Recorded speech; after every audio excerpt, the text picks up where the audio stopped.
Existen muchas prácticas dentro del judaísmo que despiertan preguntas entre quienes están regresando a las raíces hebreas de la fe. ¿De dónde viene el uso de la kipá? ¿Es correcto usar el título rabino? ¿Por qué muchos judíos evitan pronunciar el nombre del Creador? En esta conversación con el rabino Mijael Sofer, analizaremos estos temas desde el punto de vista de la historia, la tradición y las escrituras, buscando entender qué tiene fundamento bíblico y qué pertenece al desarrollo cultural del pueblo judío a través de los siglos. Quédese con nosotros y bienvenido, hermano Mijael. Salón a todos, paz del Eterno.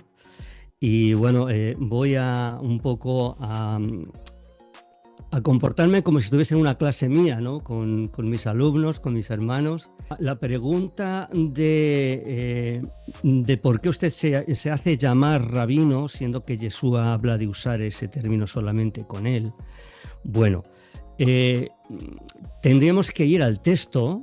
Si leemos Mateo 23, del 1 al 9, dice... Bueno, esta es la Biblia textual, tercera edición. Dice, entonces, sustituyó Jesús por Yeshua. Entonces Yeshua habló a las multitudes y a sus discípulos diciendo, en la cátedra de Mosé se sientan los escribas y los fariseos. Haced y guardar, pues, todo cuanto os digan, pero no hagáis conforme a sus obras porque dicen y no hacen.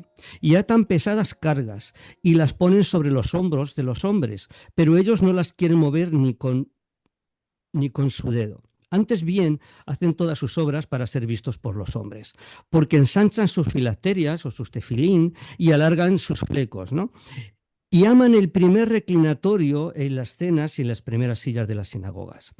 Y los saludos pomposos en las plazas y que los hombres los llamen rabí, rabí. Pero vosotros no seáis llamados rabí, porque uno solo es vuestro maestro y todos vosotros sois hermanos.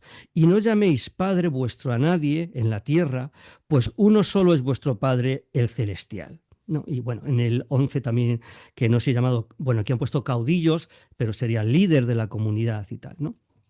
Bien, si nosotros comparamos o contrastamos esto con Efesios 4:11, donde encontramos que dice que a unos constituyó, 4:11, dice, y él mismo dio unos apóstoles, otros profetas, otros evangelistas, otros pastores y otros maestros. Vemos que hay que, bueno, pues Saulo de Tarso nos deja un dato histórico de que el Mesías constituyó o instituyó o nombró a maestros. Y él equipara, en el texto que he leído de Mateo 23, equipara rabino con maestro. Bien, rabino viene de una palabra hebrea que es rab, que significa grande, excelso, bueno, es el referente espiritual, también es consejero, etcétera, ¿no? De una comunidad. ¿Cómo podemos entender esto, no? Porque indudablemente esto hay que entenderlo de una manera clara. Bueno, yo he dicho que no soy profesor de hebreo, pero sí soy profesor de hermenéutica, ¿vale? Y esa es la clave para entender muchísimas cosas. Bueno, cuando uno se acerca a la escritura, uno se tiene que, por así decirlo, vestir un uniforme de investigador, como Indiana Jones, ¿no? Dice, ahora soy investigador. Y como investigador tiene que hacer seis preguntas, ¿de acuerdo? 6 preguntas. Si alguien quiere anotarlas, pero como queda grabado, bueno, pues no hay problema, ¿no? Las preguntas son qué, quién, cómo, cuándo, dónde y por qué.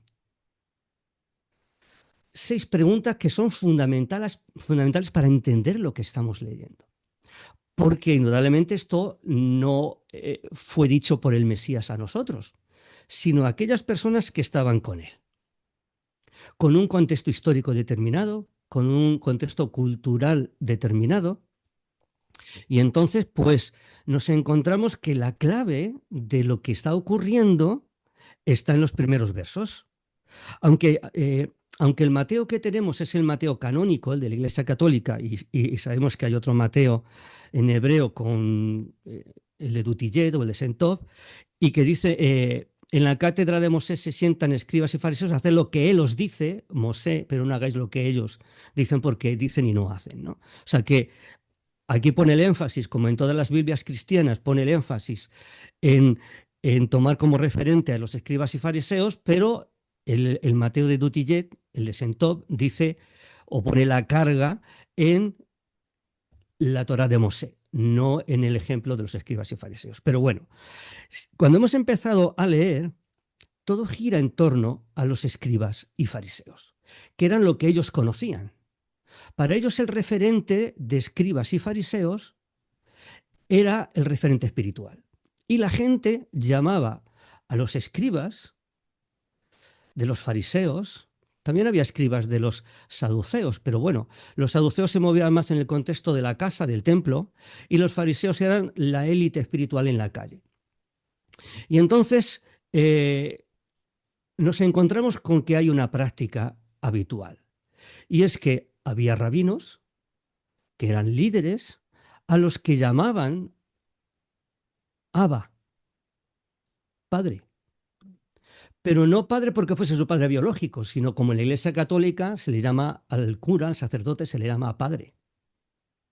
Porque indudablemente, aunque está recogido aquí, que no llaméis padre vuestro a nadie en la tierra, está hablando, entendemos que está hablando genéticamente. No, todo el mundo entendemos que no está hablando genéticamente, porque todos llamamos a nuestros padres papá o padre.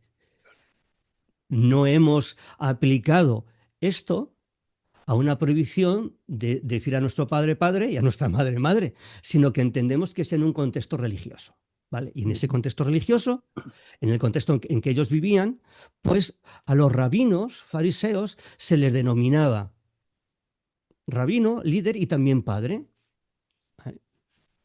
Igual que Ben no solo significa hijo, sino también discípulo. Entonces, ¿qué está diciendo el Mesías aquí? Porque lo importante no es lo que tenemos en castellano. ¿De acuerdo? ¿Por qué? Pues porque nosotros, bueno, pues antes hablábamos, antes de empezar, que yo tenía aquí 8 Biblias aquí delante, diferentes, y la inmensa mayoría no son traducciones, son versiones como la Casiodoro de Reina, y como todas. Incluso algunas son paráfrasis, como la Nueva Traducción Viviente. No son traducciones, son versiones, ¿vale? Y el Mesías no hablaba en castellano, ni hablaba en griego, ni hablaba en latín, hablaba en arameo. Y con un contexto determinado. Entonces, ¿qué está diciendo el Mesías? El Mesías le está diciendo a sus discípulos, a los que están allí, a quién, cómo, cuándo, dónde y por qué, a quién, a sus discípulos, le está diciendo, porque empieza todo el relato con los escribas y fariseos, vosotros no podéis llamar a los escribas rabino. No podéis llamar a los rabinos del fariseísmo Abba, padre, líder, referente espiritual. ¿Por qué? Porque yo soy vuestro rabino. Le está diciendo a ellos en ese contexto, ¿no? Después vemos, como hemos visto en la carta a la comunidad judía de Éfeso, que él nombra maestros. Y el maestro es equivalente a rabino. Y también pastor, bueno, que él nombró pastores porque no hablaban en castellano, ¿vale? Ni tampoco obispos porque tampoco hablaba en griego, ¿vale? Podemos hablar de sequenín, ancianos, podríamos hablar de, bueno, pues de maestros de moré o de rabinos, ¿por qué no? Porque la palabra rabino, fuera del contexto fariseo, es guía. Yo soy guía de mi comunidad, yo soy consejero de mi comunidad, soy maestro de mi comunidad. Entonces, bueno, pues soy el rabino de la comunidad. ¿Por qué? Pues porque soy el que enseña, el que aconseja, el que discipula, el que guía. Lo que está diciendo el Mesías es, vosotros no podéis llamar a los fariseos, a los escribas, rabinos, porque precisamente ellos no guardan la ley de Mosé. Simplemente tienen una religión que es el fariseísmo, que luego evolucionó y es lo que hoy llamamos judaísmo, pero es fariseísmo o judaísmo talmúdico, judaísmo rabínico. Entonces, ¿Por qué me denomino rabino? Bueno, porque estoy reconocido como rabino por mi comunidad, porque ejerzo de rabino, pero de rabino discípulo de Yeshua. Yo me podía ubicar dentro de lo que está recogido en Efesios, pero no indudablemente como un rabino fariseo. Yo no soy rabino fariseo y a mí cuando me dicen, no, usted no es rabino, digo, efectivamente, no soy rabino como tú lo eres. Tampoco soy un pastor como lo es un evangélico. Entonces, bueno, soy rabino porque entiendo y comprendo el significado que está aquí recogido. No sé si la explicación ha quedado clara o es válida, o quizás he despertado todavía más dudas, no lo sé, ¿vale? Pero esa es la causa por la que digo que soy rabino, creyendo en Yeshua. Soy un rabino, soy un judío que cree que el Mesías que había de venir vino y es Yeshua. Y como siervo de él, bueno, pues en la comunidad, pues utilizo el título de rabino porque significa guía, líder, consejero, maestro.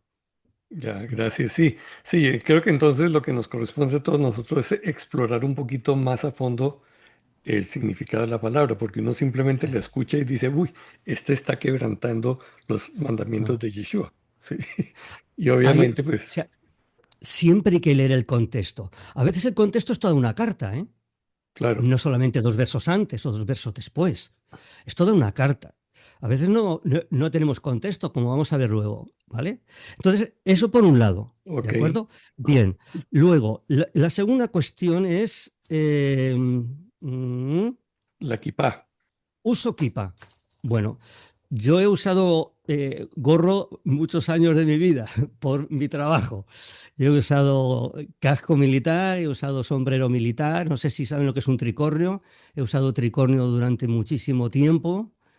El tricornio es un sombrero negro de charol que utiliza la Guardia Civil Española en el uniforme de Ah, gala, mm, sí, ¿vale? sí, sí, lo he visto. Entonces, bueno, los sombreros o los gorros o las prendas de cabeza pueden tener diferentes significados, ¿de acuerdo? Bien, la kipá es relativamente moderna. Se empezó a establecer de una manera sólida como hace unos 200 años, ¿de acuerdo? Entonces, es una prenda relativamente moderna. Eh, ¿Por qué uso kipá? Por lo que representa. ¿Qué representa una kipá? O como diría un askenazi, yarmulke, ¿no? Por cierto, echo de menos al hermano del otro día en la entrevista, no sé si estaba por aquí. Ah, sí, no, no, él no está porque tiene No está. su Bien, bien. SB. Pues, ajá. Pues bueno, la kipá es un símbolo, indudablemente. Hombre, si me dio un golpe en la cabeza, yo que tengo poco pelo y siempre van los golpes a la cabeza, ¿verdad, Miguel? Cuando no tenemos pelo siempre van los golpes a la cabeza. Y la kipá y esta, pues bueno, pues te protege un poco. Pero no ese es el objetivo. La kipá tiene un significado de que por encima de mi voluntad, porque nuestra voluntad está en nuestro cerebro, nuestra capacidad de tomar decisiones, por encima de mi capacidad de tomar decisiones o de mi voluntad está la voluntad del Eterno. Es lo que representa. Que lo usan los judíos, estoy diciendo 200 años, o sea, los fariseos no usaban kipá. Ujú. Hace 2000 años no usaba kipá. Se usaba otro tipo de sombrero, otro tipo de gorro. ¿Por qué yo lo uso si el Mesías no lo usaba? Bueno, podemos dar la vuelta a la cuestión, ¿no? ¿Por qué si el Mesías usaba un turbante, en hebreo sería sidra, y en las Biblias aparece como sudario, que lo encontramos en la tumba cuando resucita? Vemos que está el sudario puesto en un lado. O sea, él usaba prenda de cabeza como todo el mundo hemos utilizado prendas de cabeza durante miles de años. Hoy en día, pues ya no. Es difícil encontrar a un hombre por la calle con un sombrero. Yo uso sombrero cuando voy por la calle en invierno, ¿no? Y en verano, a veces, pues así de esos de Panamá, para Ok, protegerme del sol. pero perdón, pero el sudario no es una Sí. prenda que está asociada solamente con la sepultura, porque eso es lo que hemos entendido aquí, que el sudario se No, usaba simplemente para envolver ya a la persona no, que va a no, ser no, puesta no. A allí. ver, O sea, ¿cuál no, es no. el uso del sudario Claro, en mire, el judaísmo? mire, nosotros ahora estamos cansados de ver en internet la cujilla.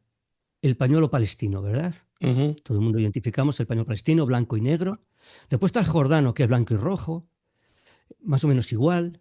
Bueno, pues si nosotros buscamos en internet sidra hebrea, vamos a ver que es un pañuelo parecido a la kufiyya, pero tiene guiños al talit. Ujú. Se parece en algunos aspectos al talit, incluso tiene, a veces, los que los confeccionan, pues ponen algún texto en hebreo, algún rótulo. Es un pañuelo.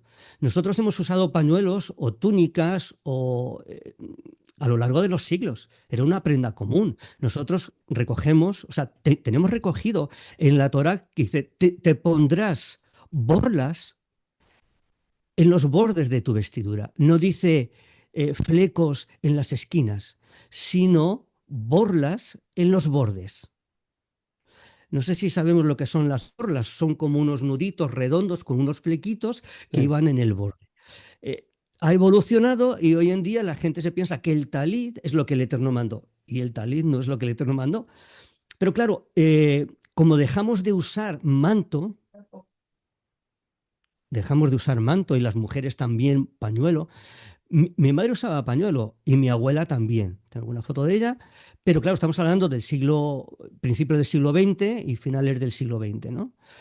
Antiguamente los hombres se fajaban, se ponían una faja alrededor para hacer sus trabajos, que llovía, se la quitaban porque era como un pañuelo ancho y se lo ponían por encima de la cabeza, o los hombres. Es decir, hemos tenido prendas que nos han protegido del sol, del frío, del agua, y en aquella época también vestían de una manera determinada.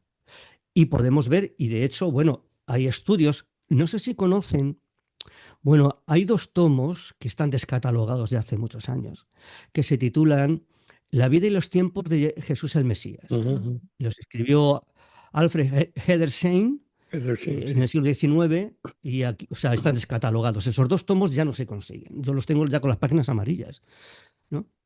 Y ahí relata muy bien, porque toca muchos aspectos de una manera exhaustiva, la forma de vestirse. Y ahí aparecen todas las prendas, el calzado, el invierno, el verano. Y ahí podemos ver que se usaba, aparte de la túnica, también un manto, ¿de acuerdo? Y también se cubría la cabeza. El sudario, no, o sea, el sidra, que es de donde viene, es un pañuelo que sirve para cubrirse. No está relacionado con la muerte. Lo que ocurre que como nos falta mucho contenido en cuanto a conocimiento, asociamos lo poco que sabemos con lo que leemos, que eso es lógico. O sea, uno cree en base a lo que lee. Por eso es el problema de las Biblias, porque nosotros creemos en base a lo que leemos. Si lo que te editan no es correcto, tú estás creyendo una falacia. ¿Vale? Entonces, ¿qué encontramos? Encontramos sudario en un contexto, ¿en dónde? En la sepultura. Y entonces, por asociación de ideas, dices, sudario, muerte. No, Claro. no, no es así. No. Ok, gracias. ¿Vale? Entonces, bueno, pero esto es simplemente un símbolo. ¿De acuerdo? Es un símbolo de que por encima de nuestra decisión siempre tiene que estar la voluntad del Eterno, es decir, la Torah, los mandamientos del Eterno. Bueno, y Continúo con entonces el otro nos punto. decía, sí, nos decía Mijaeli, igual, por ejemplo, David está usando una, ¿cómo lo llaman allá, David, en tu lenguaje? Una boina o Una boina. una cachucha, en fin, todo eso viene a jugar el mismo rol. Sí, bueno, a ver, yo tengo muchas prendas de cabeza. Tengo muchas kipot, las tengo de cuero, las tengo de lana, las tengo de perlé, las tengo, bueno, de muchas maneras. Después tengo sombreros sefardíes comprados en Turquía, que son muy conocidos. Y luego tengo una especial para fiestas que está hecha con pelo y la hizo un beduino en Israel. Y entonces, bueno, pues con muchos coloridos. Pero bueno, la kipá, esta, por ejemplo, se asocia indudablemente a que por encima de mi voluntad está la voluntad del Eterno, pero se asocia a las personas que son sionistas. Las negras, para los que son ya más tradicionales, más ortodoxos, pero la kipá de colores o de colores verdes, que la usa el ejército, o color árido, color tierra, es más como decir, vale, sí, yo me pongo la kipá, pero que sepas que yo soy sionista. O sea, yo defiendo el derecho del pueblo de Israel a tener una tierra que el Eterno nos dio y una capital que es Jerusalén, ¿no? Pero bueno, el significado Bien. espiritual es que por encima de lo que nosotros decidamos siempre tiene que estar la voluntad del Eterno. Entonces, no es que eh, los... tenía aquí una nota. ¿Dónde está aquí? Eh, Vamos a ver. Bien. Vale, sí. Estoy con la equipa. Bien. Vale. Eh, mm, Sí, la idea no es que es una norma sí, que se le impone a toda la sí, sí. gente, es más una Aquí. convicción Eso personal. es. Claro, o sea, yo no estoy en contra del rabinismo. De hecho, nosotros no, o sea, yo no estoy en contra de nada. Estoy a favor del Eterno.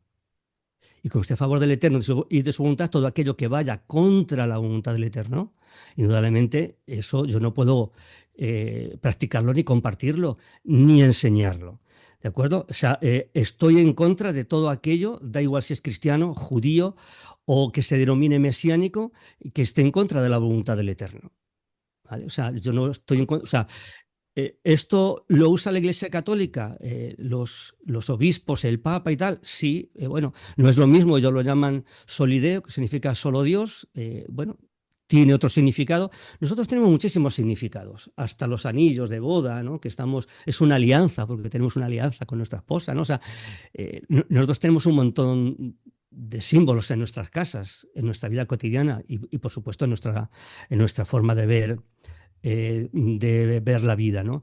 Es interesante que cuando decimos que por encima de mi voluntad está la voluntad del Eterno, estoy diciendo que la Torá no puede ser derogada, no puede ser anulada, no puede ser cambiada porque es la perfecta voluntad del Eterno. Sí. Sí, muy bonito si nosotros tenemos la conciencia de eso. Y bueno, yo Claro, me imagino que de ahora en adelante cuando veamos a alguien usando esto, entenderemos otra cosa, además de todos los códigos que vienen por los colores, ¿no? Que solamente ustedes claro, lo saben. Pero bueno, claro. gracias. Y, Y, y y el tercer punto, que es muy importante, un ¿eh? tercero, sí. Porque encontramos que en Éxodo, el padre le dice a Moshe, este es mi nombre por el cual yo seré conocido. Y pareciera que la idea es que a causa de que el nombre de él no es dado a conocer, hay una cantidad de, de movimientos a lo largo de la historia también que sí proclaman el nombre de sus dioses que son falsos. Y como que el nombre del Dios verdadero no lo vamos a proclamar. Ahora, obviamente tenemos el problema de las diferentes versiones, no tenemos la certeza de cuál es, pero Vale, mi sí. consejo a la gente ha sido, mire, yo no le impongo a usted que tiene que decir Jehová o Yahweh o Yahweh, pero haga su investigación y cuando hable no se refiera simplemente en términos genéricos a él, porque él tiene una identidad y él merece ser identificado como tal. Yo Entonces, voy a intentar echarles una mano, ¿vale? gracias. Como decimos aquí en España, voy a intentar echarles una mano. Bien, en primer lugar, no he contado mucho de mí, pero yo fui nombrado profesor de religión protestante en el año 93. Es decir, hace 33 años yo ejercía como profesor de religión evangélica en colegios. Es decir, yo conozco el cristianismo. No es que hablo porque desconozco el cristianismo. ¿De acuerdo? Entonces, quiero que tengan esto en cuenta. ¿Vale? Que no hablo, o que, pues como algunos me dicen, ¿y el verso tal o el verso cual? ¿Usted qué dice, no?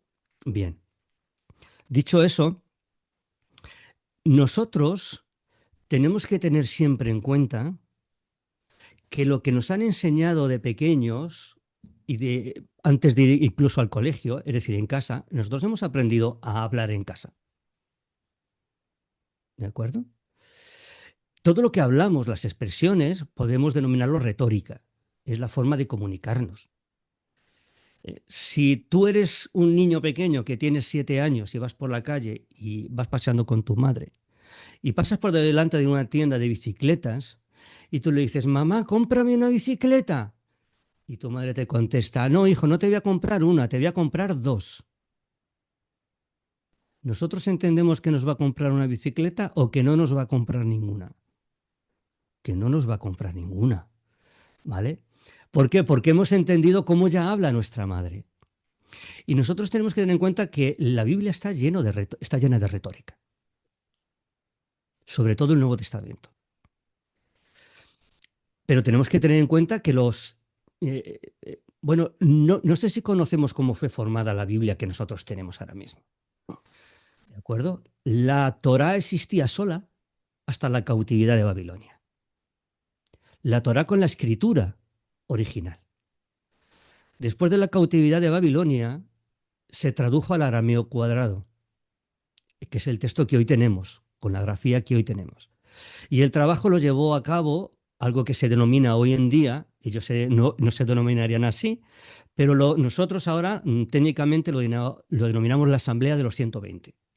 120 escribas que tradujeron la Torá, los libros de Mosé, y también los profetas. ¿De acuerdo? No vamos a entrar en los escritos, porque eso ya es después del Mesías y eso ya es después de la destrucción del templo y después del exilio, etcétera, etcétera. ¿Vale? Entonces nos encontramos que lo que tenemos ahora mismo, escrito en Éxodo 3:14, fue un trabajo de versionado de lo que estaba escrito en un hebreo que hoy en día no tenemos. Lo más parecido sería el Pentateuco samaritano o la Torá samaritana, que está corrompida. Ujú. Textos quitados, textos cambiados, los 10 mandamientos han sido corrompidos, ¿de acuerdo? Pero es esa grafía. Entonces ahora nosotros, por ejemplo, lo tengo aquí, nos vamos a Éxodo 3:14, ¿de acuerdo? Que es el texto en cuestión y que es interesante y que es muy importante, porque yo sé, bueno, no es importante para mí, yo lo tengo muy claro, pero sé que para muchas personas hay debates encarnizados si es Jehová, si es Yahweh, si es...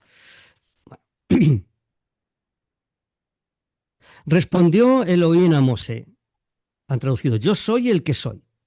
Y añadió, así dirás a los hijos de Israel, yo soy, me ha enviado a vosotros.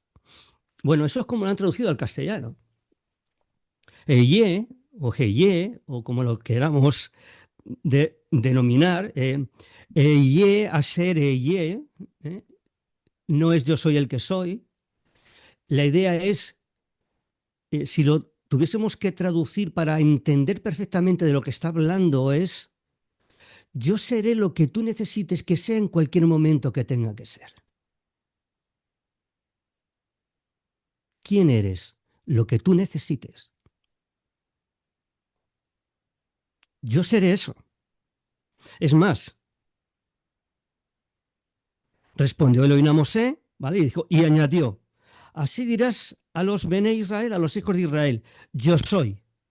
Ahí no aparece el tetragrama. Eye no es el tetragrama. Entonces, ¿cómo surge el tetragrama? Claro, porque aquí, en el 15 dice, ¿vale? Así dirás a los hijos de Israel. Y aquí sí aparece el tetragrama. En el verso 14 dice, Eye. Ujú. Pero en el verso 15 aparece el tetragrama. ¿Dónde surge el tetragrama? Yo les voy a explicar de dónde surge el tetragrama. Fíjense que el nombre ya nos da una clave. Tetragrama significa 4 letras. No una palabra, sino 4 letras. Yo no sé si saben lo que es un acróstico o Ujú. un acrónimo. Sí. Supongo que prácticamente todos sí lo saben, ¿no? OTAN es un acróstico, acrónimo, o NATO en Ujú. inglés, ¿no? USA también.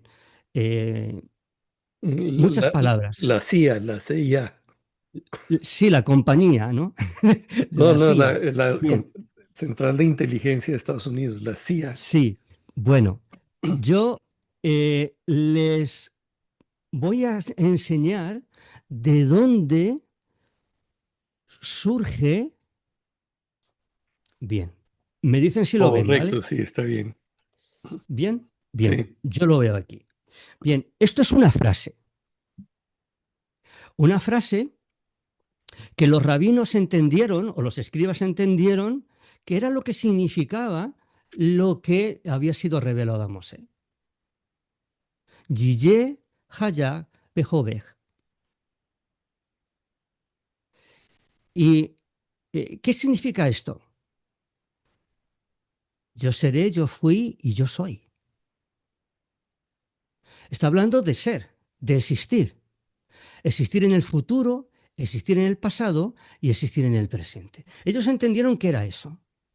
Que el Eiyé, a ser Eiyé, o sea, yo seré lo que tú necesites, yo seré, yo fui, yo soy, ellos lo entendieron como que lo que habían escuchado, o lo que había escuchado Mosé, significaba que él era eterno. Claro, pero esa palabra de soy eterno no existe en hebreo, igual que tampoco existe santísimo, lugar santísimo, Ujú. sino que se construye con un singular y un plural, ¿no? Kadosh Kedoshim, santos santos, ¿no? Pues ellos cogieron y dijeron, wow, lo que entendíamos es que era eterno. Y dijeron, pues ya está, el que será, el que fue y el que es. Y es esta frase. Entonces cogieron, eh, no sé si ven Sí, el puntero mío, sí, sí, sí. esta es la Yod, Dios. ¿m? Porque se escribe de derecha a izquierda, la Yod, Ujú, la Hei, la Bab que es I y la Hei. Entonces ujú. aquí tenemos el tetragrama. Yod, He, Bab, He. Pero claro, esto es un acróstico, es un acrónimo. Igual que Ramban, Mosé, o sea, Rabino Mosé Ben Maimón, Maimónides, el Ramban. Ramban es el acróstico de Maimónides. ¿Qué hicieron cuando diseñaron el acróstico de Ramban? Pues le colocaron A, Ramban. Si le hubiesen puesto E, o sea, hubiesen puesto una serie, sería Remben, o un Olan, rombón, pero pusieron A. Es más fácil poner Nachmanides o Nachman, que es Nachmanides, Ramban, que es Maimónides. O sea, que el judaísmo ha utilizado acrósticos siempre. Entonces, de esta frase, yo seré, yo fui, yo soy, sale el tetragrama.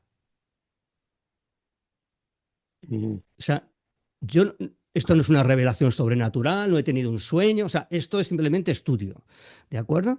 Entonces, bueno, eh, se Pero me ha entonces ido. viene el problema de la pronunciación, porque digamos nosotros vemos Claro, ya posteriormente a los patriarcas, vemos en el caso de Ruth que se saludan con Jehová, te dé buen día o Yahweh, lo que sea, pero ellos no decían sí, Yod He Vav He, te dé claro. buen día.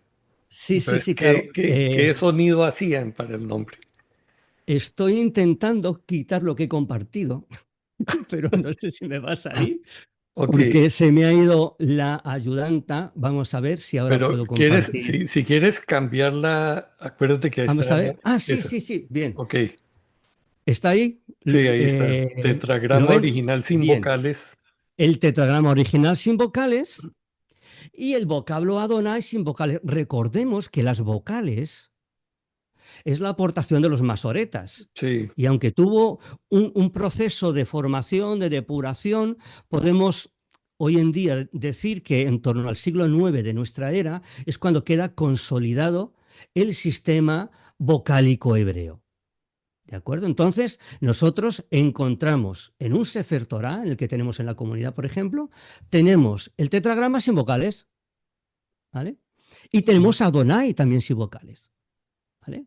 Después, claro, cuando los masoretas, que indudablemente son fariseos, Ya no existe otra corriente antigua, ¿no? Como los saduceos, ¿no? O sea, los nazarenos, bueno, pues tampoco existían. Entonces, bueno, ellos diseñan las vocales y encontramos ya a Adonai con las vocales. A, la Olan, Do, la A, Adonai, ¿vale? ¿Y qué hacen entonces con el tetragrama? Pues es sencillo, cogen el tetragrama y le ponen las vocales de Adonai, las mismas vocales que Adonai. Vemos que tenemos la Kametz igual, la Olan, el puntito, igual, y aquí nos falta la pata, ¿no? Falta, ¿por qué? Por reducción vocálica, es una regla gramática del hebreo, ¿no? Y entonces, bueno, pues, pero ponen las vocales de Adonai, son las vocales de Adonai. Claro, entonces, ¿qué dices? Algunos dicen, van y lo leen directamente. Han aprendido hebreo a leer las vocales y las consonantes y dicen Jehová. ¿Vale? Claro, y piensan que Jehová es el nombre del Eterno. Claro, los que sabemos que sabemos el origen de todo esto, pues algunos cuando lo vemos decimos Adonai. ¿Por qué? Porque sabemos que es un acróstico, igual que OTAN, ¿vale? Y no decimos Organización del Tratado Atlántico Norte, Sí. ¿vale? Decimos OTAN. Pues aquí ves esta palabra artificial que nos habla de eternidad, y algunos decimos Adonai y otros decimos el Eterno. Porque lo que realmente significa esta palabra, diseñada por los escribas previos al movimiento fariseo, a los escribas de la época de Esdras, es el Eterno. Y por eso, hasta hoy en día, la gente dice el Eterno sin saber de dónde viene. La expresión el Eterno viene del tetragrama. El tetragrama nos habla de eternidad. Entonces, ¿cómo pronunciamos esto? ¿No? Vocales de Adonai es el tetragrama, el resultado es la lectura de Jehová. Bueno, vemos aquí que hay una W. No existe el sonido W en hebreo. No existe Yahweh. Yo cuando escucho Yahweh me acuerdo de un general español de la Guerra Civil, general Yahweh.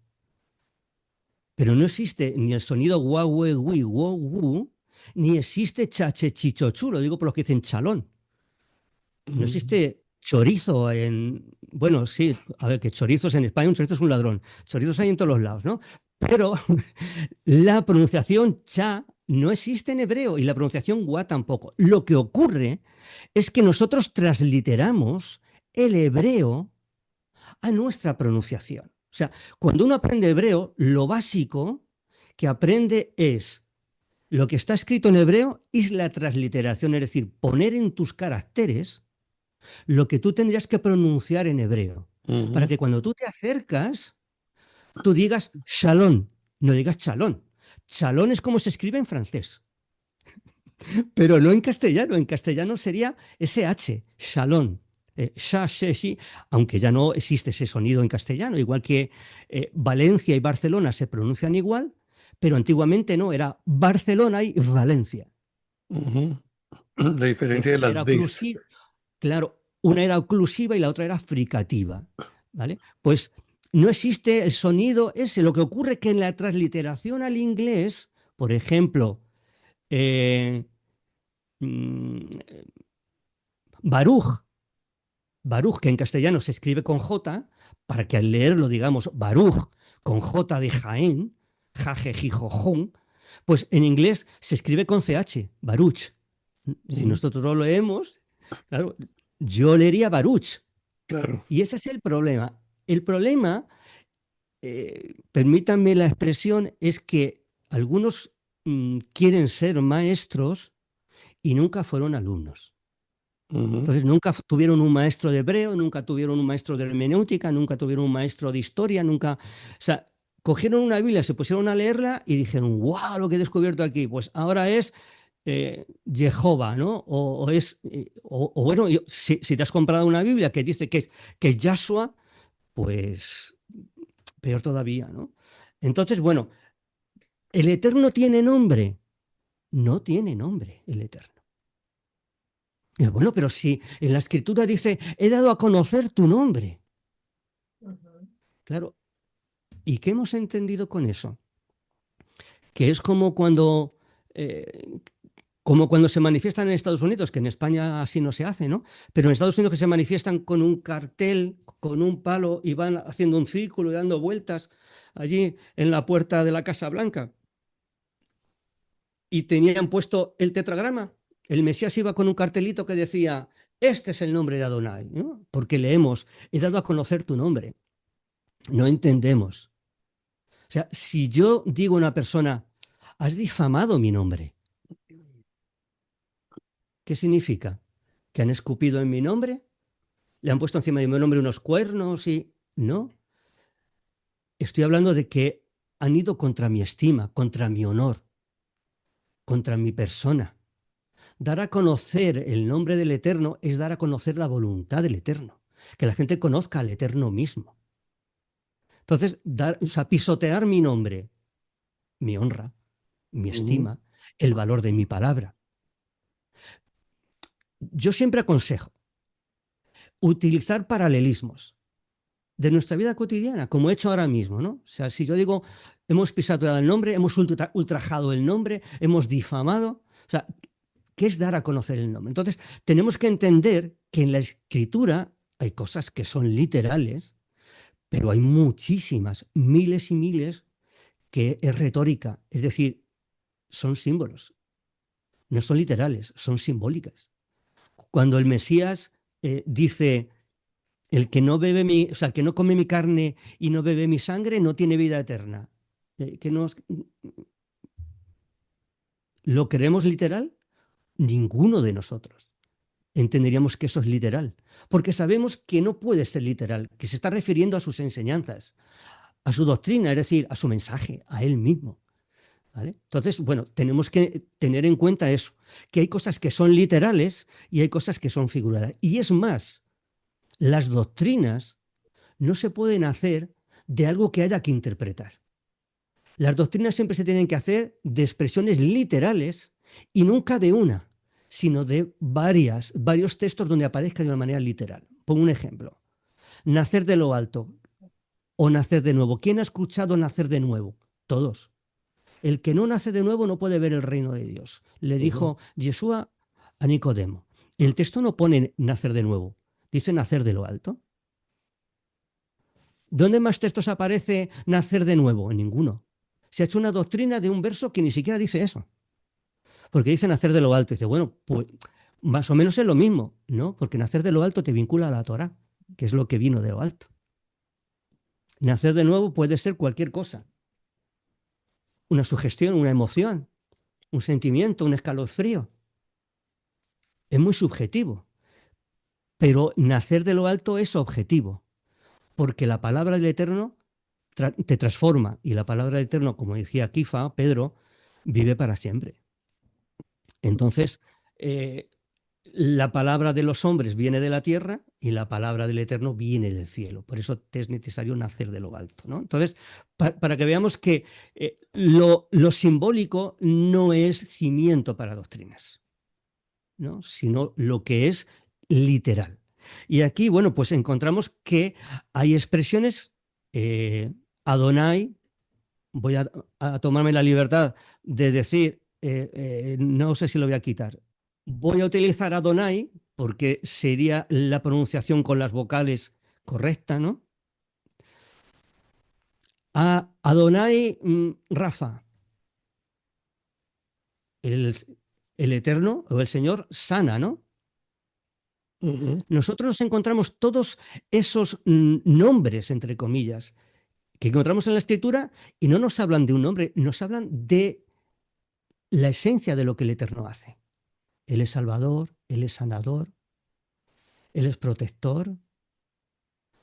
Adonai Sebaot, de los ejércitos, lo que Él hace, su esencia, pero no tiene un nombre como nosotros. Jael o Miguel, Paco, Raúl, María. No, o sea, nosotros ponemos nombres a las cosas para poderlas identificar en cuanto a alto, largo, ancho, o sea, si es duro, si es blando, pero el eterno es esencia pura. Entonces, nosotros utilizamos palabras, expresiones, calificativos de lo que él hace. Pero es más, cuando Mosé le pregunta cuál es tu nombre, claro, está acostumbrado a Egipto, Anubis, Osiris, Ra, y entonces él no le da un nombre, le dice lo que es, la esencia de lo que es eterno.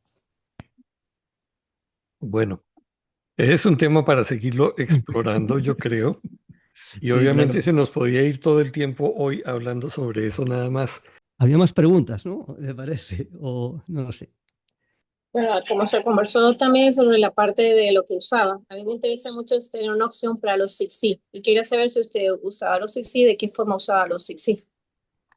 Bueno, pues yo tengo muchos talit, bueno, muchos, tengo varios talit, ¿no? O talet, como se diría en sefardí, ¿no?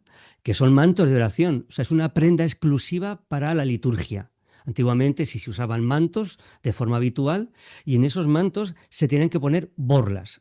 Ahora se ha traducido y se ponen flecos, ¿de acuerdo?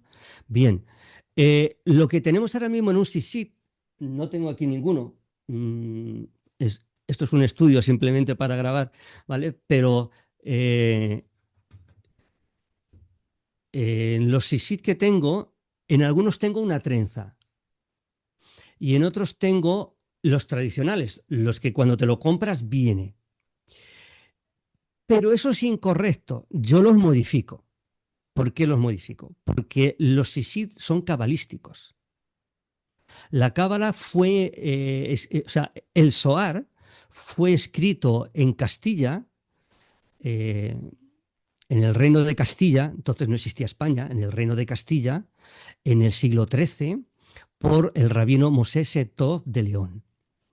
Y bueno, pues tomando la gematría, eh, se ha hecho una composición. Y entonces, los sisit, lo que llamamos sisit, son 4 hilos dados la vuelta. Se introducen por un agujero y por tanto son 8 hilos. 8 hilos con 5 nudos y 39 vueltas. Que el valor en gematría es, eh, bueno, mejor dicho, si tiene el valor numérico de 600, 8 hilos y 5 nudos son 613, ¿no? 605 y 8, 13. 613 que tradicionalmente son los mandamientos de la Torá, que no es verdad, ¿vale? Tampoco son 613, pero nos encontramos con el Talmud como siempre, ¿vale? Y luego las 39 vueltas porque es el valor numérico de el Señor es uno. Por tanto, nos estamos encontrando con una prenda de la Edad Media y que tiene unos flecos que cumplen con una norma cabalística. Lo que el Eterno manda son borlas. Si ustedes quieren saber lo que es una borla, porque quizás en Estados Unidos no se llame así, pero si lo ponen en castellano, seguro que van a encontrar tiendas de pasamanería, que es como se llama aquí, de artículos de costura y de lanas y de bordados y tal, y van a ver lo que son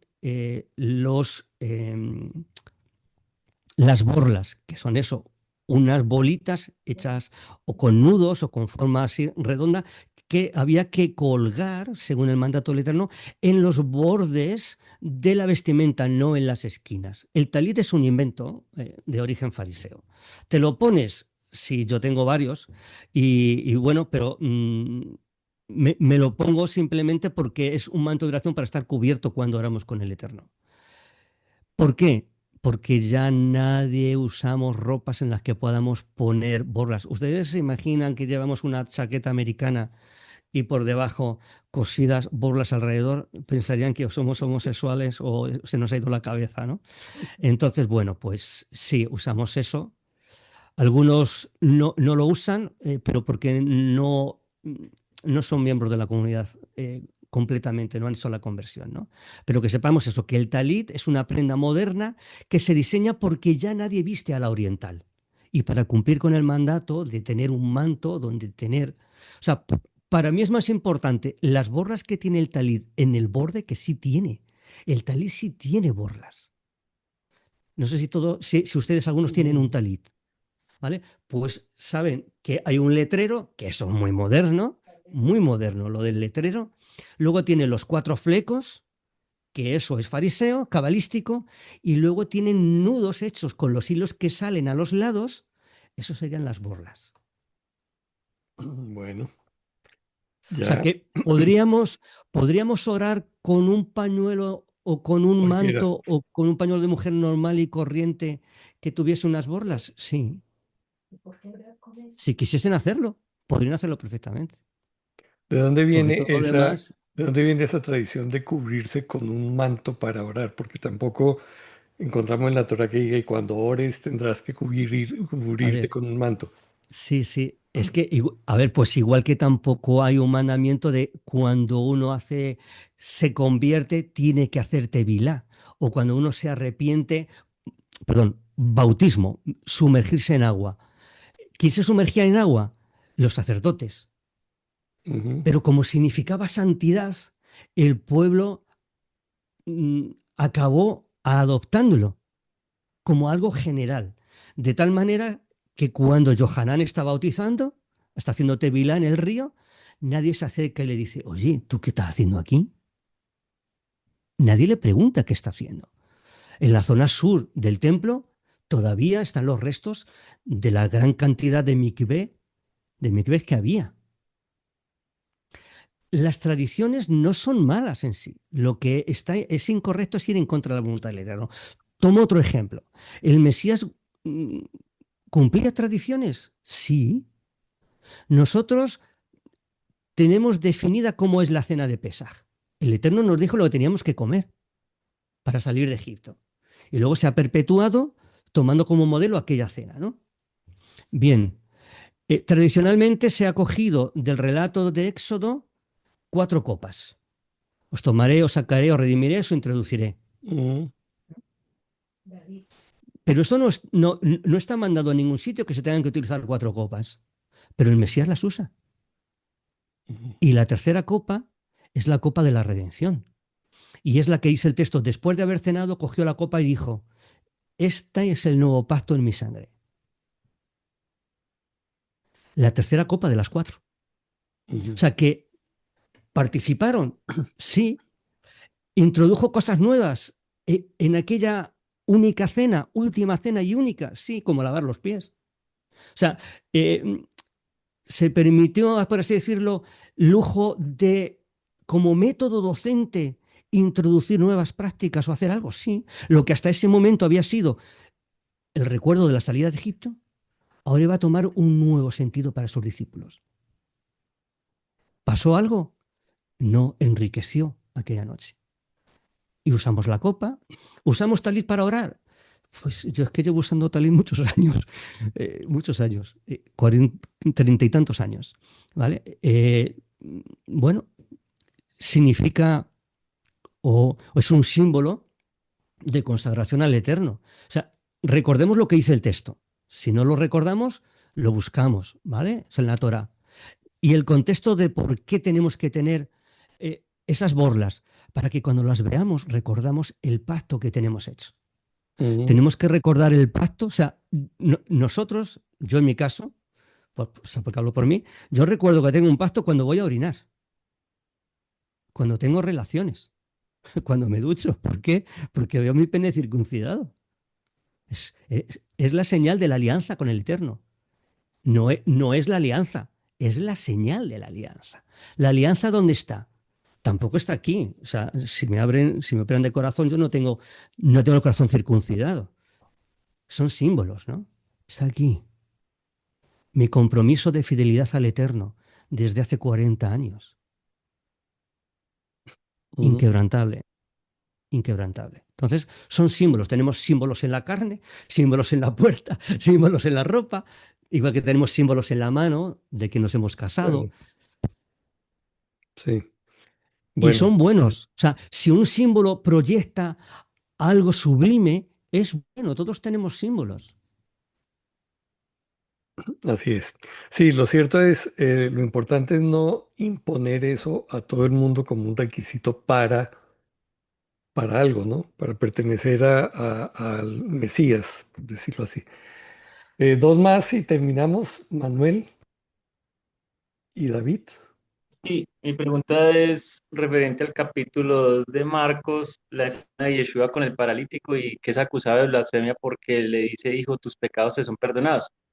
Pues porque pues, Ah, la acusación es de que, mire, pues solamente Dios perdona pecados. sí, es Marcos, sí. Bien, pasados algunos días volvió a entrar en Cafarnaún o Capernaún y se oyó que estaba en casa. Y se reunieron muchos, de modo que ya no había sitio, y vienen cuatro. Vio Jesús la fe de ellos. Dice 5, y viendo Jesús la fe de ellos, dijo al paralítico. Fijaros que hay una relación causa-efecto. ¿Por qué le dice el Mesías al paralítico, tus pecados te son perdonados? Porque ve la fe de ellos. Podría haber dicho otra cosa si hubiese sido otro contexto, ¿no? Pero bueno, dice, viendo la fe de ellos, les dice, tus pecados te son perdonados. Pero allí sentados había algunos de los escribas y cavilaban en sus corazones. ¿Por qué habla este así? Blasfemias dice, ¿quién puede perdonar pecados sino solo Dios? Bien. Bueno, vamos a leer un poquito más. Al instante percibiendo Yeshua en su espíritu que cavilaban, o sea, él fue inspirado y entendió que estaban cavilando, dijo, ¿por qué caviláis? O sea, ¿por qué pensáis estas cosas? Bueno, en vuestros corazones, es retórica, en vuestra mente, pensamos con la mente, no con el corazón, ¿no? O sea, estaban pensando de una manera mezquina y cruel, ¿no? Dice, ¿por qué caviláis en vuestros corazones? ¿Qué es más fácil? ¿Decir al paralítico tus pecados te son perdonados? ¿O decir levántate, toma tu catre y anda? Claro, es fácil. Es fácil decir a una persona tus pecados te son perdonados. No se ve nada, es invisible. Claro, o yo puedo decir a una persona, hermano, el Señor ha escuchado tu oración y te va a responder. Pero, ¿y qué pruebas tengo? Claro. Es subjetivo. Entonces ellos están diciendo, tú estás cometiendo blasfemia porque según nuestra teología, la teología de los escribas y fariseos, solo Dios perdonaba pecados. ¿Y desde cuándo a nosotros nos importa un bledo la doctrina de los fariseos? A mí no me importa lo que pensasen los fariseos. Pero él dice, pues para que veáis que tengo poder para perdonar pecados, coge tu catre, levántate y vete. Porque lo difícil, él lo hacía fácil. Y lo fácil todavía mucho más fácil, ¿no? Entonces, él, por los que ve allí y para darles una lección de qué autoridad tenía él, ¿cuántas veces le dicen, ¿y tú con qué autoridad haces esto? Y él en alguna ocasión, está recogido, dice, todo poder me ha sido dado en el cielo y en la tierra. Ujú. Tengo aquí, porque como nuestro hermano amablemente me pasó un borrador de algunas preguntillas, y entonces aquí está, ¿no? Entonces, ¿por qué Yeshua perdonaba pecados? Bueno, pues si nosotros leemos el Mateo 9:6, vamos a encontrar una de las preguntas, las respuestas, perdón, 9:6.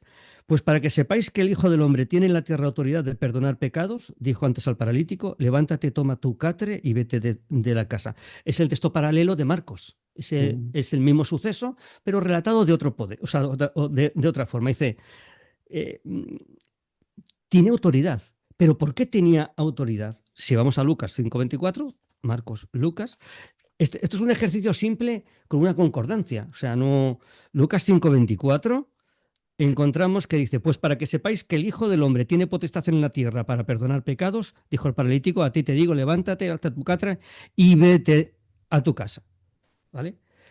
Tenía autoridad. O sea, él, cuando uno tiene autoridad, cuando uno argumenta que tiene autoridad, es porque le ha sido dada esa autoridad. 17:2, estábamos en Lucas, ¿no? Sí.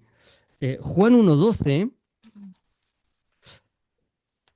Juan 1:12, a ver si lo encuentro, Juan 1:12 dice, pero a todos los que le recibieron, a los que creen en su nombre, les dio potestad de ser hechos hijos de Dios.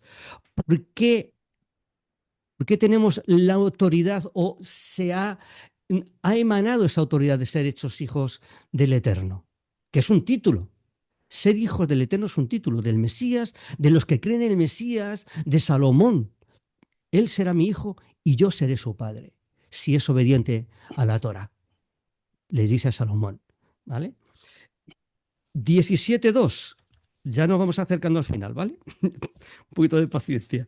17.2 dice, estas cosas habló el 1, Yeshua, y levantando sus ojos al cielo dijo, Padre, no dice, yo tengo toda la autoridad y sano a quien me da la gana. Dice, levantó sus ojos al cielo y dijo, Padre, ha llegado la hora, glorifica a tu Hijo para que el Hijo te glorifique a ti, así como le diste potestad sobre toda carne, para que a todos los que le diste, a ellos les dé vida eterna. ¿De dónde venía la autoridad de Yeshua? Del Padre. ¿Por qué perdonaba pecados? Porque el Padre le había concedido esa potestad, no solamente de perdonar, sino de juzgar. Él juzgará a vivos y muertos. Ha delegado en el Mesías esa capacidad de juzgar, igual que el rey de España. O sea, aquí todos los años se inicia el año judicial, lo preside el rey porque la justicia en España la dictaminan o la dictan los jueces en representación del rey. La máxima autoridad judicial de España es el rey, pero no juzga a nadie. Está delegada en los magistrados y en los tribunales. Esto es algo así, ¿vale? Para que lo podamos entender. Y luego, bueno, pues he leído Juan 17.2, sí que es un texto importante. Y esta es la vida eterna, que te conozcan a ti, al único Dios verdadero, y a Yeshua el Mesías, a quien enviaste. Y lo demás es ruido, humo y paja, y adornos, ¿vale? Y la última cita que tengo aquí es Juan 5, 19, 30. Yeshua, pues, declarando les decía, de cierto os digo, no puede el Hijo hacer nada de sí mismo, sino lo que ve hacer al Padre, o por mí mismo, ¿no? Porque lo que Él hace, esto también hace igualmente el Hijo. Porque el Padre ama al Hijo y le muestra todo lo que Él hace, y mayores obras que ésta le mostrará para que vosotros os maravilléis. Porque como el Padre levanta y da vida a los muertos, así también el Hijo da vida a los que quiere. Porque el Padre a nadie juzga, sino que todo el juicio lo encomendó al Hijo, para demostrar que Él es el Mesías. Cuando los discípulos de Johanán llegan, porque él está desconcertado, y le dicen, oye, ¿eres tú el que ha de venir o esperamos a otro? ¿Por qué? Porque él tenía la noción también, como la inmensa mayoría, que el Mesías que viniese iba a ser como Judá Maccabi, el macabeo, que iba a vencer a los romanos, igual que él venció a los asirios y esto, lo otro y tal. Y dice, ¿eres tú el que ha de venir o otro? Porque es que... Y entonces Yeshua le dice, y si decirle, los ciegos ven, los cojos andan, los paralíticos... A los pobres les es anunciado la noticia del reino. ¿Por qué? Porque es lo que está recogido en Isaías de lo que ocurriría cuando el reino del Eterno se manifestase. Es decir, yo soy el Mesías. Así es, bueno, Autoridad, gracias. poder. Gracias. Y David, último. Muchas gracias Salón. muchas gracias, Shalom, por la posibilidad de hacer una pregunta. Tiene que ver con la completa obediencia de Yeshua a la Torá, para que pudiese calificar como el Mesías. Tengo entendido que él cumplió perfectamente toda la ley y toda la Torá. Entonces me encuentro en el Evangelio de Lucas a Yeshua celebrando la Pascua. ¿En Lucas en qué capítulo?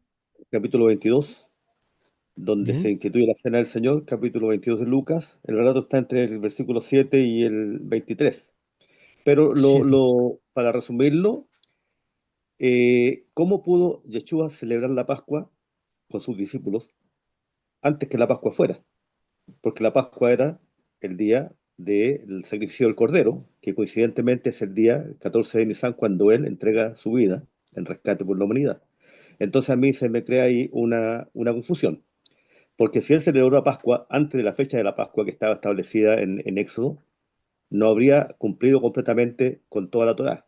¿Cómo se explica esto? Porque ya Juan, el Evangelio de Juan, recoge este relato de una manera Ya. distinta. ¿Ya? Ya. Esa es la pregunta. Sí, mire, aquí hemos hablado de pruebas, de testigos, de juicios, hemos hablado de muchos ejemplos, ¿no? Si yo fuese un juez, o si yo, en el desempeño de mi trabajo, hubiese tres personas que dicen, este ha robado a aquella persona. Y él dice, no, no, yo no he sido. Yo, ¿en quién pondría el peso de la carga de la acusación? ¿En los tres o en uno? En los tres, ¿verdad? Hay tres evangelios que nos relatan la cena de Pesaj. Fíjese cómo empieza el versículo 7 del capítulo 22 de Lucas. Llegó entonces el día de los ácimos. ¿Cuándo es el día de los ácimos? ¿Cuándo empiezan los ácimos? La cena de Pesaj. No empieza antes ni empieza después. El 14 por la mañana se coge el cordero, se le sacrifica y se le asa, se le va asando por la tarde y de tal manera que cuando se cena es en el paso de un día a otro. De un día a otro, ¿vale? Entonces dice, en el cual era necesario sacrificar la Pascua. Envió a Pedro y a Juan diciendo, id y preparadnos la Pascua. No dice otra cosa. No dice la cena de despedida. O como, bueno, supongo en Estados Unidos, pues igual que en España, cuando llega la Navidad, las empresas hacen la cena de Navidad. No, o sea, no es una cena de amigos o una comilona de amigos. No dice la Pascua, para que la comamos. Ellos le preguntaron, ¿dónde quieres que la preparemos? Y bueno, pues según la práctica habitual de aquella época, recordemos que se triplicaba la población de Jerusalén, porque era una de las tres fiestas de Selos Regalín, las tres fiestas de peregrinación, Pesaj, Bikurín, que además es el domingo que viene, y luego Sukkot, también era una fiesta de peregrinación, y se triplicaba la población. ¿Vale? Entonces se habilitaba las zonas altas, se habilitaba, aquel que tiene una casa lo habilitaba para todo el mundo. El dueño de la casa cenaba en donde la casa en sí y en aposentos donde se guardaba la comida, donde se guardaba el grano, pues se habilitaba, ¿no? En el aposento alto, ¿vale? Dice, saldrá un hombre y decirle, dice, saldrá al encuentro un hombre que lleva un cántaro de agua, seguidlo hasta la casa en la cual entre y decid al dueño de la casa, te dice el rabí, el maestro, ¿vale? ¿Dónde está el aposento en que he de comer la Pascua con mis discípulos? Podría haber dicho el hombre, ¿estás tonto? Si es mañana. Claro, ¿que no te has enterado o qué? ¿No te has enterado? Es mañana, no es hoy. No, la Pascua. Y dice, y fueron y hallaron como les había dicho y prepararon la Pascua. Cuando llegó la hora de la cena, se reclinó, práctica virtual de la Pascua, porque no había mesas ni sillas en aquella época. La gente se sentaba en el suelo y se reclinaba sobre el lado izquierdo, señal de que eran libres. Como los amos se reclinaban sobre el lado izquierdo y con la mano derecha iban comiendo, ¿vale? Así como estoy yo ahora mismo, ¿no? Se reclinó, o sea que está detallando la cena tal y como ellos la conocían, la cena de Pesaj, ¿no? Se reclinó a la cena con los talmidín, con los apóstoles. Bueno, eso es un añadido pagano, ¿no? Y les dijo, cuán intensamente he deseado comer esta Pascua. O sea, dice la Pascua otra vez. Con vosotros antes de que padezca, porque os digo que nada comeré más hasta que la cumpla con vosotros en el reino. Y tomando la copa, después de dar gracias, dijo, tomad esto y repartirlo entre vosotros. Porque os digo que no beberé más del fruto de la vid hasta que venga el reino. Y tomando un pan, son panácimo, lo partió diciendo, este es mi cuerpo que por vosotros es partido, hacedlo en memoria mía. Igualmente, la copa, después de haber cenado, la tercera copa, el nuevo pacto en mi sangre, y sigue, ¿no? Y hay otros relatos que dicen incluso, después de haber entonado los salmos, es decir, el jalel, del Salmo 114 al 118, al 115 al 118, el jalel. O sea, todo lo que hicieron fue la cena de Pesaj. Lo que ocurre es que luego llega el Evangelio de Juan, que está lleno de errores por todos los sitios, y dice que porque el día siguiente era la preparación de la Pascua, había que bajarlo de la cruz. ¿Y todo lo demás? ¿Qué tiene más peso? Todo el relato específico de cómo es la cena de Pesaj, cena que yo hago, cena que yo veo aquí recogida, ¿vale? Entonces, el Evangelio de Juan está hecho pensando, yo creo que posiblemente Juan está redactado en esos términos, digo posiblemente porque no tengo pruebas, pero conociendo la historia, hubo tres momentos terribles en el primer siglo. Uno fue la primera revuelta de la destrucción del templo. Después hubo una revuelta por todo el Mediterráneo, por todo el Imperio Romano, que se conoce como la revuelta de Quitos, que normalmente la gente no sabe que existió. Y luego la revuelta de Bar Kokhba, esa sí también la gente sabe que existió. Pero la revuelta de Quitos fue el clima político que hizo que los gentiles creyentes se desvinculasen de los creyentes judíos. Y ya no se quería saber nada de judíos. Y por eso todos los malos, en Juan, los judíos son los malos. Y todos eran judíos. ¿De acuerdo? Entonces, yo creo que ese es el problema. Que el texto no recoge realmente, porque si no lo sabemos, yo voy a contar cómo se hacían las copias de los evangelios y del Nuevo Testamento. El Nuevo Testamento se compuso en el 397. Se canonizó en el 397 en el tercer concilio de Cartago, lo que hoy es Túnez. Y se hacían las copias a mano. Una persona leía y dictaba, se tradujeron del latín al griego y la gente copiaba. Por eso hay copias hechas a mano de aquella época y difieren del contenido unas a otras.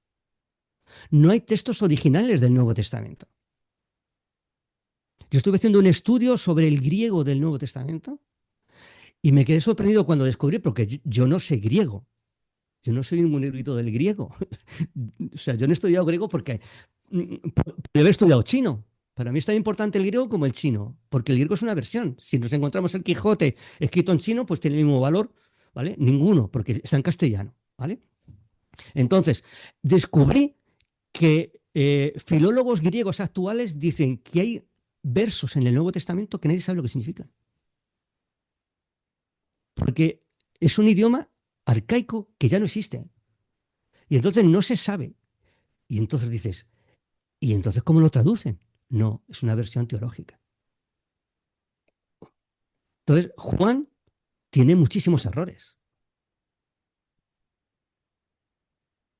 Yo prefiero creer todo lo que leo en Mateo, Marcos y Lucas que no hacer énfasis solamente en un texto de Juan que dice que porque era el día de la preparación, bueno, primero tendríamos que saber qué palabra era la que tenían que tradujeron al griego como, bueno, al griego y del griego al castellano como preparación, porque la Pascua ya era. Una, La Pascua ya una, era. Pero, una apreciación, perdón, quiero hacer una apreciación. Si no contáramos con el Evangelio de Juan, saquémoslo de la ecuación, no existe, ¿ya? Aún así, conociendo la Torá, con el escaso comprensión que tenemos de ella, estaba ordenado específicamente un día para celebrar la Pascua. Hmm. Y dado el relato de los tres evangelios sinópticos, tampoco me calzaría con el hecho de que se estuviese celebrando la Pascua antes de la fecha de la Pascua. A eso me refiero. Y en ese contexto hago la conexión entre si Yeshua cumplió completamente la Torá.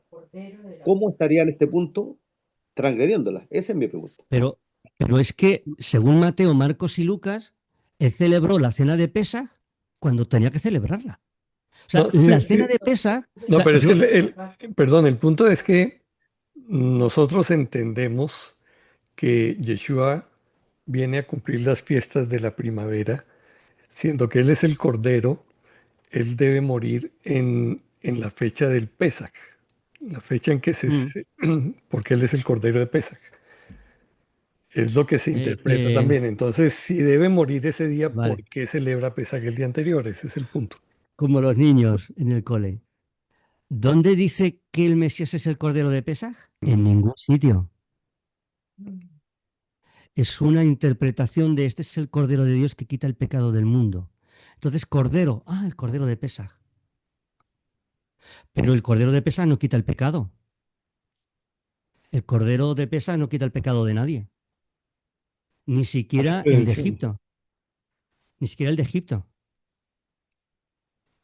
Eh, es un pacto que se hace, o sea, el Eterno nos saca y nos manda coger un cordero, sacrificarlo y esa sangre ponerla en las jambas de la puerta, en hebreo mesusá, y nosotros tenemos que recordar aquel suceso con la cena de un cordero.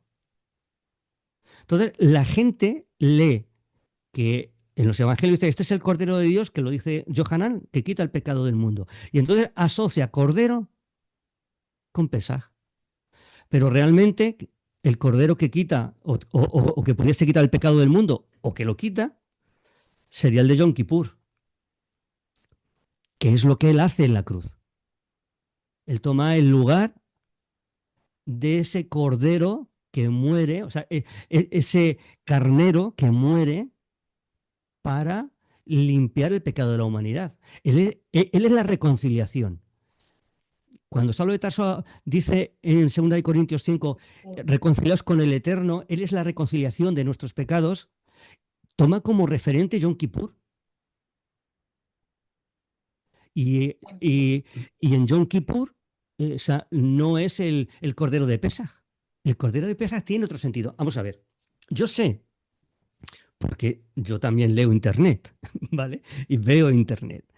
Yo sé que hay muchos que dicen que todas las fiestas nos hablan del Mesías. Y sin el Mesías no podemos entender las fiestas. Bueno, esto es así porque la teología cristiana es cristocéntrica. Entonces, si algo no nos habla del Mesías, ya no es útil. Ni se lee, ni se estudia. Pero si vemos una vinculación por analogía, utilizando la alegoría, que es la gran herramienta del cristianismo. El cristianismo utiliza la alegoría como método de interpretación. ¿Vale? Entonces dicen, bueno, pues Jesús es el Cordero porque Pesaj habla del Cordero. Bueno, o sea del Mesías. Bien, Pesaj nos habla de la salida. O sea, vamos a quitar de la ecuación de la interpretación la alegoría, las metáforas y los paralelismos. Vamos a ir al hecho histórico. Pesaj. O sea, las fiestas que nos dio el Eterno empiezan con Pesaj, una cena, y termina con una asamblea el octavo día. La asamblea solemne del octavo día. Bien, la primera, y esto que voy a decir ahora mismo es para hacer un seminario. Yo lo voy a decir en 2 minutos, pero es para un seminario, ¿vale? Bien, la cena de Pesaj es la salida de Egipto. La celebramos en Egipto.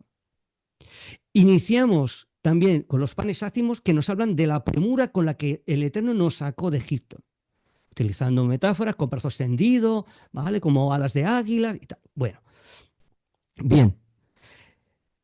Después de ahí teníamos que haber ido al Sinaí, como le dijo a Mosé, haber recibido las tablas, la Torá, y habernos encaminado, después de recibir la Torá y las instrucciones, a la tierra prometida y entrar. ¿Vale? Entonces ahí tenemos 2 fiestas. 2 fiestas. La cena y los panes. Bien. Y el Eterno nos dio otra fiesta, la tercera fiesta, aparte del Sabbat, pero que el Sabbat nos habla de la creación, no nos habla del periodo de Egipto, ni de la salida, de la redención. ¿Vale? Nos dio una fiesta, Bikurim, que el judaísmo fariseo la llama Shavuot, que es la entrega de la Torah, que es falso, porque nosotros llegamos a los 60 días a los pies del monte Sinaí, y Bikurim o Shavuot es el de 50. Estábamos de camino. Por eso digo que esto es para un seminario, para otra cosa, ¿vale? Entonces, bueno, recibimos la Torá y nos encaminamos hasta la tierra prometida. Teníamos que haber entrado en la tierra prometida. Y llegamos allí a la llanura de Moab y dijimos, pues es que no creemos que el Eterno nos vaya a dar una tierra maravillosa, que son gigantes y nos van a matar y nos van a perseguir y no sé qué, no sé cuánta, y no quisimos entrar. Y entonces el Eterno se aira con nosotros y su presencia se aleja de nosotros. Y recoge Números 14, que aquella noche fue una noche de griterío, una orgía de gritos, quisieron matar, bueno, dijeron de matar a Aarón y a Moisés y escogieron una persona, porque luego en otro texto se recoge, para volver a Egipto. Y a consecuencias de eso, de lo que está recogido en Números 14, es que el Eterno instituye otras fiestas, que hasta ese momento no estaba en la mente del Eterno que celebrásemos. Yom Teruah, el día del clamor. Yom Kippur, el día del juicio, en donde el Eterno se separa de nosotros y por eso el Mesías viene a reconciliarnos. Kippurín. Y como consecuencia de ese juicio, el Eterno nos castiga a vivir 38 años más en el desierto, viviendo en cabañas, la fiesta de Sukkot. Y luego de la fiesta de Sukkot, después de 7 días, ya cuando hubiésemos entrado, 7 días en cabaña, y el octavo ya no puedes vivir en cabañas. ¿Por qué? Porque el octavo día, que es la última fiesta que nos mandó el Eterno, nos habla de cruzar el Jordán y entrar en la tierra, y ya no vives en cabañas. Por eso, en el octavo día de Sukkot, después de Sukkot, ya no puedes habitar en la suca, en la cabaña. Esas son las fiestas que nos dio el Eterno. Ahora, por analogía, pues el Mesías tabernaculizó con nosotros, vivió aquí. El Mesías utilizó Pesaj para instaurar ese nuevo pacto en su sangre a los discípulos del Mesías. Utilizó lo que hacía el sumo sacerdote cuando entraba, recitar el Salmo 22, Elí, lama sabactaní. Dios mío, ¿por qué has abandonado? Que es el ritual del sumo sacerdote cuando entra al lugar santísimo. Que también se recoge en Hebreos, como hemos leído, diciendo, es que Él es el sumo sacerdote para siempre, eternamente. O sea, que Él utiliza todas las fiestas, vemos todas las fiestas, Él es las primicias. ¿Por qué? Porque resucita el día de las primicias, Bikurín de la cebada, el primer día después del Sabbat natural. O sea, que vemos, sí, las fiestas tienen una vinculación con el Mesías, pero las fiestas tienen un trasfondo histórico real. Y por analogía, vemos cómo proyectan una verdad espiritual en el Mesías, pero Él no es el Cordero de Pesaj. Él es el Cordero que nos reconcilia, o el animal que nos reconcilia. Yo estoy convencido que no ponía cordero, sino carnero, ¿no? Pero bueno, vamos a darlo por válido. Pero el que nos reconcilia con el Eterno, el que quita el pecado del mundo, es el de Yom Kippur, no es el de Pesaj. Ujú. Bueno, es mucho material, mucha cosa para pensar. Este es otro punto de vista de lo que conocemos. Y como Sí, les digo, todas estas cosas están, como se dice hoy en día, puestas sobre la mesa, ¿cierto? Para que todos yo, evaluemos. yo les doy un consejo. Cuando les enseñen una doctrina, pídanle los versos donde está recogido e investiguen si realmente están hablando de eso o si utilizan la alegoría. La alegoría es un tropo que, bueno, pues que todos utilizamos, que el Mesías utilizó, pero es una figura, es un tropo, no es un método de interpretación. Y el cristianismo, bueno, o sea, vemos cómo se puede coger cualquier verso de la Torá o de los Salmos y interpretarlo como nos dé la gana. Eso es la alegoría y eso no es válido. Porque el Eterno no nos dio diferentes mensajes, nos dio un mensaje que lo podemos utilizar para otra cosa. Ese es nuestro problema, ¿vale? Pero nos va a pedir cuentas. No podemos quebrantar la palabra del Eterno, ¿vale? Bueno, muchas gracias. Eh, Solo una pregunta que me habían hecho, que no sé si la investigaste o no, es ¿qué costo tiene el envío de los libros desde allá para Bueno, Latinoamérica? sí, bien, para Latinoamérica, o sea, para toda América, América del Sur, Central y del Norte, tiene el mismo costo para mí. Las librerías no distribuyen a Estados Unidos, no distribuyen por el problema de los aranceles con el gobierno de Trump, ¿no? Entonces, la gente de Estados Unidos que tiene libros porque yo se lo envío. Yo lo empaqueto, lo meto en un sobre, voy a correos y se lo mando, porque si no, no pueden conseguirlo, ¿vale? Entonces, a mí me cuesta enviarlo 24 euros. Entonces, Para 24 euros a cualquier país de las Américas. a cualquier país de las Américas. Lo que pasa que del sur y central pueden comprarlo en la librería que los tiene aquí. Bueno, digo aquí, en Madrid. Yo no estoy en Madrid capital, pero en Madrid hay una librería que los distribuye, que es la librería Los Olivos de Madrid. Y ¿Vale? Es ellos una lo librería. envían a Latinoamérica. Y ellos lo envían. Y cuando ellos lo envían, por ser librería, los costos son más baratos Ah, ok. que enviándolo yo, un particular, ¿vale? Pero a Estados Unidos ellos no envían porque yo los Estamos tengo que enviar peleados. como regalo. O sea, yo los envío como regalo. Entonces yo, la persona que me dice, Rabino, quiero un libro suyo, digo, mire, no se lo puedo mandar como venta porque no lo permite. O sea, legalmente Estados Unidos no lo acepta. Entonces la única opción es, usted me hace una ofrenda y yo le regalo el libro. Entonces Ya. yo se lo envío como regalo. A ver, yo los libros, o sea, los he pagado yo. O sea, es un desembolso mío, de mi dinero. A mí nadie me subvenciona, Claro. ni yo cobro de la comunidad. O sea, yo no tengo un sueldo de la comunidad, ¿vale? Entonces, bueno, pues todo lo que yo hago me cuesta a mí el dinero, ¿vale? Los nombres de sus 2 libros son. Uno es El Mesías Verdadero, ¿vale? Que lo van a encontrar. Todavía no lo he presentado en público y no van a encontrar ningún vídeo sobre él. Y el otro es un libro que les va a servir de mucha utilidad, que es La Ponzoña Babilónica. Sí van a encontrar un vídeo en YouTube sobre una presentación que hice de él, ¿de Sí. acuerdo? Y con preguntas y respuestas. Y es un libro muy interesante porque descubrimos, por ejemplo, que el libro de Esther es una leyenda babilónica y que la Ujú. introdujeron los fariseos en el canon de los Ketubín, de los escritos. Bueno, ahí tienen entonces, si les interesa, lo pueden comprar directamente, se lo van a enviar más barato. El costo de los libros es como 20 euros, 30. A mí me cuesta enviarlo 24, No, ¿vale? no, no, digo, Pero el costo del libro, 20 los dos. 20 cada uno, 20 cada uno, sí, ¿vale? Y más lo que entonces, le pues cobren de envío. claro, el envío de librería para América Central y del Sur, no sé si está por 8 euros o algo así. Ah, no, es asequible. Es Está bien, asequible, ¿vale? Sube tanto a Estados Unidos porque es un particular el que envía un regalo. claro. Sí, Y y estamos peleados ahorita Estados Unidos con España, por eso son los aranceles tan altos. sí, bueno, en España es que ahora mismo estamos pasando por un periodo convulso en cuanto a la política, ¿no? Y bueno, pues hay gente Cierto. que no sabe hacer la O con un canuto, como se dice aquí. Un canuto es un tubo, pones y haces así y ya has hecho la O. No saben hacer la O con un canuto y se meten a políticos, ¿no? Aquí hemos tenido políticos que eran electricistas, que no sabían hacer nada más que poner enchufes, pero llegaron a ministros del interior. ¿Usted se imagina dirigiendo el FBI al fontanero de su barrio? Pues algo así ocurre en España.